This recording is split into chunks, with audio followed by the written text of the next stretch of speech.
অভিভাবকহীন সম্মিলিত ইসলামী ব্যাংকের ভবিষ্যৎ নিয়ে দেখা দিয়েছে অনিশ্চয়তা। অনুমোদনের ৫ মাস পেরিয়ে গেলেও এখনও শক্ত অবস্থানে দাঁড়াতে পারেনি দেশের সর্ববৃহৎ রাষ্ট্রীয় ব্যবস্থাপনা ও মালিকানায় যাওয়া শরিয়া ভিত্তিক এই ব্যাংকটি।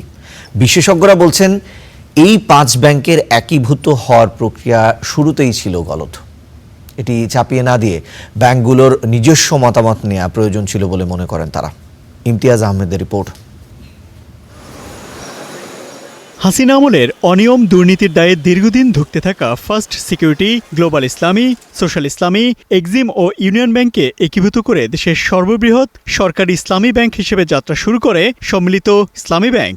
গেল বছরের ডিসেম্বরে যাত্রা শুরু করে ব্যাংকটি ৫ মাস পার করেছে। এখনও ব্যাংকটির দুরবস্থা কাটছেই না। গ্রাহকদের আস্থার সংকটে ঢাকা, চট্টগ্রাম, এমনকি রাজশাহীতে হয়েছে বিক্ষোভ। এই অবস্থায় কেন্দ্রীয় ব্যাংক বলছে নতুন এই ব্যাংকটিকে বাঁচাতে সবার আগে গ্রাহকদের ধৈর্য ধরতে হবে। প্রতিটি ব্যাংকের সকল আমানতকারী যদি ব্যাংক থেকে টাকা উত্তোলন করে, পৃথিবীতে কোনো ব্যাংকের অস্তিত্ব থাকবে কি? থাকবে না। তাদেরকে বুঝতে হবে যে এই ব্যাংকগুলো সম্মিলিত ইসলামী ব্যাংকে রূপান্তরিত হওয়ার পর ঘুরে দাঁড়ানোর চেষ্টা করছে। ঘুরে দাঁড়াতে হলে সরকারের কাছ থেকে যে তহবিল পাওয়া গিয়েছে এবং বাংলাদেশ ব্যাংক থেকে যে সাহায্য অর্থ যোগান দেওয়া হয়েছে, পুরোটাই যদি আমানতকারীদের টাকা ফেরতের কাজেই ব্যবহৃত হয়, তবে এই ব্যাংকটি ঘুরে দাঁড়ানোর আর কোনো সুযোগ থাকবে না। স্কিমের বাইরে যে এই মুহূর্তে টাকা দেওয়ার মতো অবস্থা নেই। ওই ঘোষিত স্কিম অনুযায়ী যে সময়সীমা, সেটা ফলো করেই টাকা প্রদান করা হবে। যাদের টাকা ফেরত দেওয়া হচ্ছে না, তাদের টাকা কিন্তু পরবর্তীতে মুনাফা সহকারে অবশ্যই ফেরত দেওয়া হবে।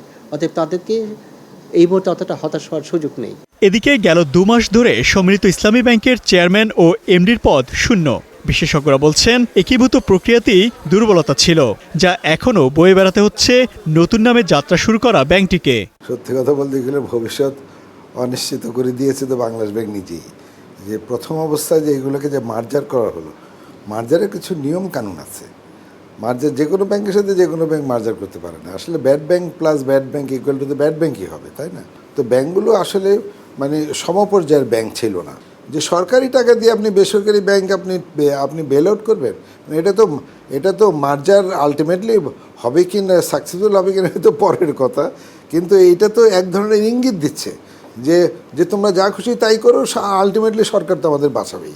সম্মিলিত এই ইসলামী ব্যাংক শক্ত ভিত্তির উপর দাঁড়াতে পারলে ভবিষ্যতে এটি আবারও বেসরকারি খাতে ছেড়ে দেওয়ার পরিকল্পনা আছে সরকারের। Imtiaz Ahmed, star news, Dhaka.